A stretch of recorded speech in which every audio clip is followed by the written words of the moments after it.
انتم شفتوا السيارات اللي جيت فيها انا؟ ايه ام المدافع. نعم. غني بيهن 4 مدافع والخامسه جايه ورايا. نعم. عندي 5 مدافع. نعم. عندي امر القريه اللي تطلع من عندها طلقه واحده بعد باتجاهنا افني القريه امسحها مسح. مو بس هالشيء، خلاص. هاي حيوانات نصبتها وحق نور محمد القريه اللي ترمي وتطلع منها سيارات اسوي نفسي ما ادري. وما تقولوا لنا فلان حمل هاونات اللي يخلصكم تقولوا لنا فلان.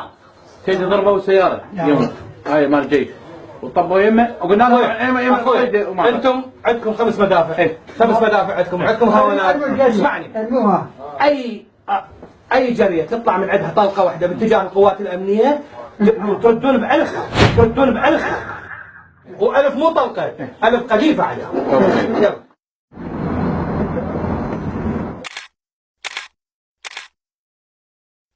بس الشيء اللي بنرجوه منكم اللي اخذتوه البارحه، يعني ثقوا واعتقدوا بالله 3/4 هم عندهم كل شيء. وهسه ما عندنا المصير هم وين صار. يعني سحل من البيت، يعني انا توني جيت، انا ما كنت بالبيت. يعني وصلت يقولوا لي بس نقول يا بس خلني البس حذاء.